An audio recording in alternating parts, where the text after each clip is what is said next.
비해당 가는 길 1. 좋아하는 노래 중에 이제 집으로 돌아가리 라고 시작하는 게 있다. 작사, 작곡, 노래를 한 사람이 했는데 그의 처지를 떠나 노랫말과 느낌으로 분석하면 엄연히 집으로 돌아가고 싶어하는 남자의 처절한 절규가 배어있다. 집으로 돌아가는 게 귀가다. 그런데 노래 제목은 귀향이다. 어쩌면 노래를 짓고 부른 남자는 집으로 돌아가는 의미를 보다 확대하여 고향으로 가고자 하는 뜻을 내포했는지 모른다. 사실 여부와 상관이 없이 이 노래를 좋아하는데 전날 집으로 돌아가고 싶은 욕망이 강했기 때문이다. 실은 이 노래는 집에 있을 때도 들었다.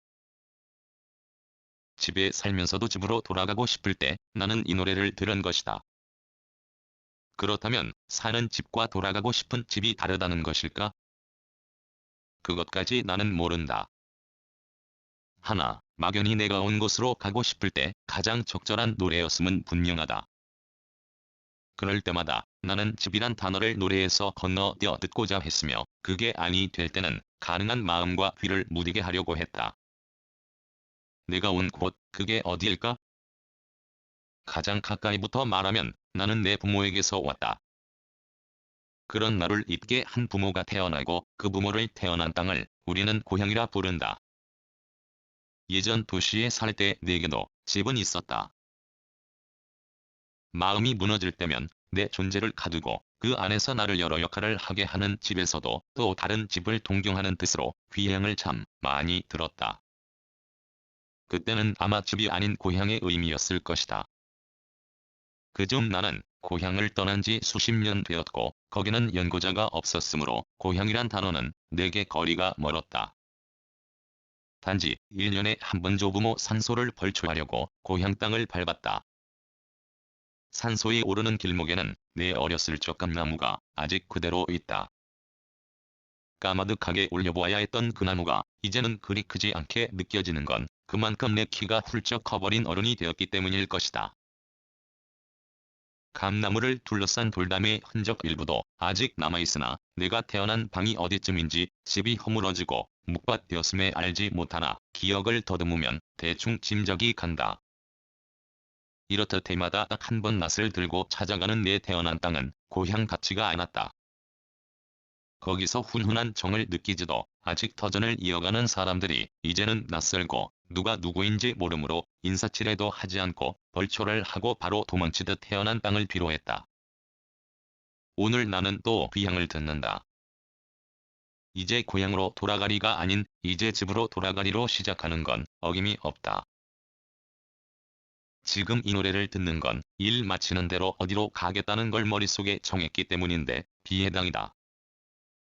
거기 가야 할 명분은 일기예보에 내일 새벽쯤에 전국에 비가 온다는 것과 간지 닷새쯤 되므로 그간 벗어놓은 속옷을 빨래하고 머리도 감고 온몸에 물을 끼얹겠다는 뜻이다. 이 구실은 눈으로 확인 가능한 것이므로 거짓이라 할 수 없다. 하면서 눈으로 구별이 안 되어도 그 어떤 구실이 거기에 가야 할 것만 같은 게 또 있다. 둘러친 말을 바로 하면 거기에는 한 남자가 기다리고 있다.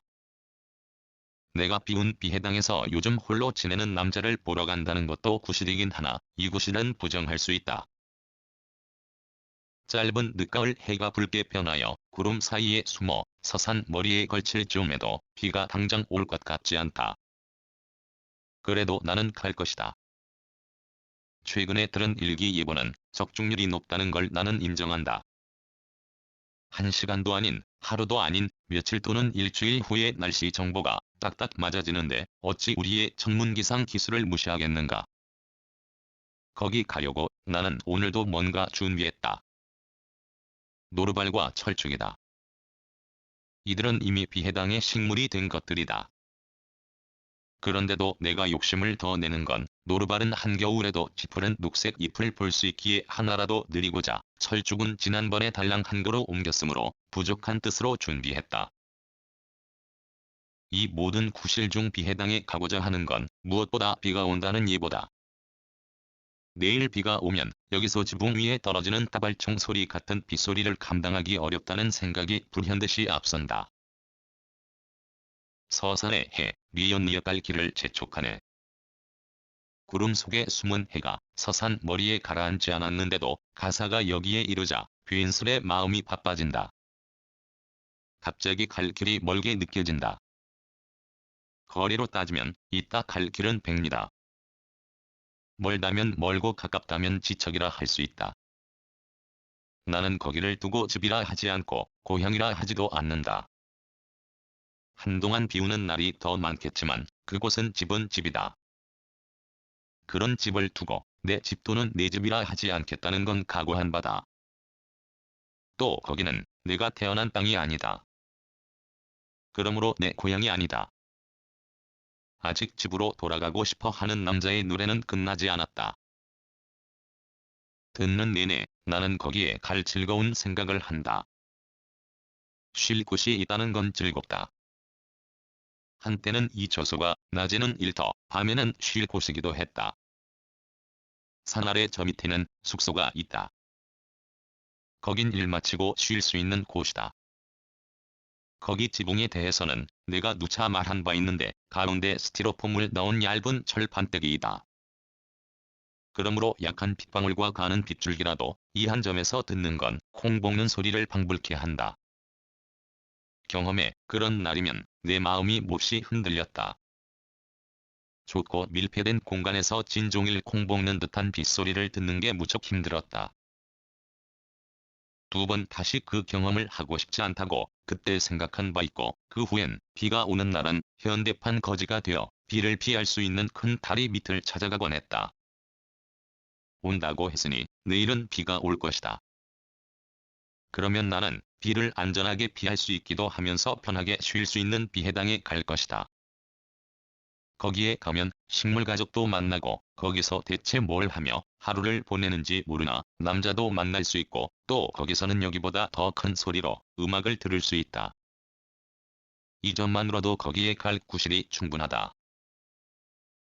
딱 부러지게 말하지 못하는 또 다른 구실이 거기를 가게 하니 아직 이에 대해서는 나 자신도 모르지만 그래도 가야 한다. 라는 것이다.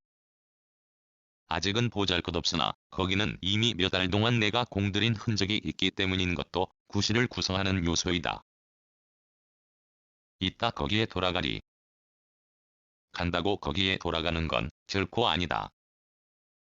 비안개 자욱한 멋진 풍경을 보며 잠시 무너진 내 몸과 마음을 일으켜 세우고 맑은 날 아침 목구멍에 불칠하려고 또 나는 여기에 올 것이다. 2011년 11월 17일 글 자유인이고 싶은 무학 낭독 글 읽어주는 강지식 들어주셔서 고맙습니다.